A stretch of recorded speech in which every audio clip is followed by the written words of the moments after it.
আসসালামু আলাইকুম। সুবহান এগ্রো থেকে আমি জাহিদুল ইসলাম, সবাইকে স্বাগতম। আলহামদুলিল্লাহ, আজকে আমি পাবনা জেলার ঈশ্বরদীতে অবস্থান করতেছি। আলহামদুলিল্লাহ, আজকে জাকির ডেইরি ফার্ম থেকে আমরা 4টা গরু, একটা বকনা, 4টা গাবি, একটা বকনা সংগ্রহ করছি।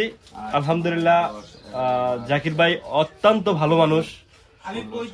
আমরা আশা করি ইনশাআল্লাহ ওনার এই কার্যক্রম আল্লাহ সুবহানাহু ওয়া তাআলা আরো গ্রোথ দান করবেন ইনশাআল্লাহ। তো আমাদের জন্য দোয়া করবেন, আল্লাহ তাআলা যেন আমাদের ব্যবসা বারাকা দান করে, এবং জাকির ভাইয়ের জন্য দোয়া করবেন, আল্লাহ তাআলা যেন ওনার ব্যবসা বারাকা দান করে।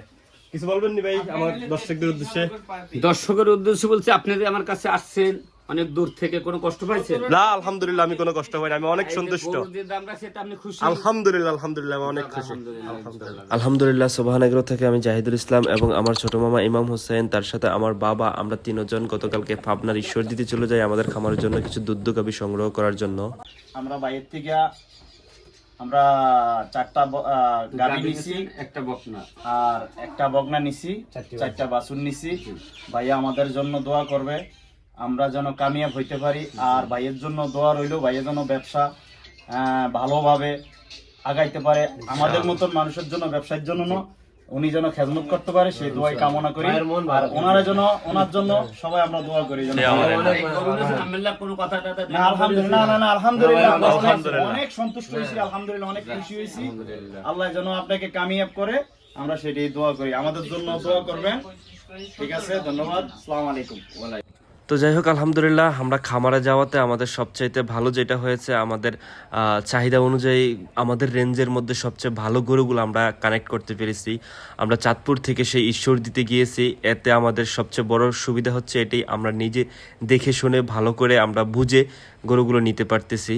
তো আলহামদুলিল্লাহ, আমরা নেওয়ার আগে সবগুলো গরুর ভালো করে যাচাই বাছাই করে নিয়েছি, বার্ডগুলো ঠিক আছে কিনা, দুধের পুরনো হিস্ট্রি সব কিছু ঠিকঠাক আমরা বুঝে শুনে। তো আমাদের রেঞ্জের মধ্যে সবচাইতে হাই কোয়ালিটির ভালো বাছুরগুলো, গরুগুলো আমরা নিয়েছি আলহামদুলিল্লাহ। বিশেষ করে আমাদের খামারের দুধ গাভীগুলো সংগ্রহ করার জন্য আমরা সবসময় চেষ্টা করি বাজার থেকে না নিয়ে কোনো একটা খামার থেকে সংগ্রহ করার জন্য। সেক্ষেত্রে সবচেয়ে সুবিধা হয় কি, আপনি ভালো গরুগুলো কানেক্ট করতে পারেন, আপনার ওই খামার থেকে আপনি গরুগুলোর দুধের হিস্ট্রিটা জানতে পারেন ঠিক করে, তারপরে গরুগুলো সুস্থ সবল আছে কি না একটু নিবিড়ভাবে পর্যবেক্ষণ আপনি করতে পারেন। যদি আপনি হাট থেকে সেটা সংগ্রহ করেন, সেক্ষেত্রে আপনার সেই সুযোগ থাকে না যে গরুগুলো সুস্থ সবল আছে কিনা এবং কি পুরনো দুধের হিস্ট্রি কেমন। তাই আমরা সবসময় চেষ্টা করি কোনো একটা খামার থেকে ভালো কোয়ালিটির গরুগুলো আমরা সংগ্রহ করতে। আলহামদুলিল্লাহ, আজকে আমরা যতগুলো গরু সংগ্রহ করছি সবগুলো খুব ভালো ছিল, আল্লাহ তাআলার কাছে হাজারো শুকরিয়া। আর এদিকে দেখতে দেখতে আমাদের খামারের মোটামুটি বেশ কিছু বছর পার হয়ে গেছে। আশা করি আর অল্প কিছুদিনের মধ্যে আমাদের খামারের জন্য আর আমরা বাহির থেকে গাভী সংগ্রহ করতে হবে না। আমাদের নিজস্ব যে বকনাগুলো আছে সেগুলি গাভীতে রূপান্তরিত হচ্ছে ইনশাআল্লাহ। তখন আর আমাদেরকে এমন কষ্ট করে বাহির থেকে গাভী সংগ্রহ করতে হবে না, আমাদের নিজস্ব গাভী থেকে আমরা দুধ উৎপাদন করতে পারবো, এবং কি আমাদের আশেপাশের কাস্টমার, আমাদের আশেপাশে যারা আছেন খামারে, তাদের চাহিদা পূরণ করতে পারবো ইনশাআল্লাহ। অচিরেই সেই দিন আসবে আমাদের, ইনশাআল্লাহ আপনারা দোয়া করবেন। তো যাই হোক, আলহামদুলিল্লাহ দেখতে দেখতে সবগুলো গাভী আমরা গাড়ির মধ্যে লোড করে নিয়েছি, আর ইতিমধ্যে আমরা আমাদের চাঁদপুরের উদ্দেশ্যে রওনা দিয়ে দিয়েছি। আলহামদুলিল্লাহ, আপনারা দোয়া করবেন আমরা যাতে ঠিক মতো পৌঁছাতে পারি। ঠিক আছে প্রিয় দর্শক, আমাদের জন্য দোয়া করবেন। আজকে এই পর্যন্ত, ইনশাআল্লাহ কথা হবে, দেখা হবে আগামী ভিডিওতে। আল্লাহ আপনাদেরকে সুস্থ রাখুন। আসসালামু আলাইকুম ওয়া রাহমাতুল্লাহ।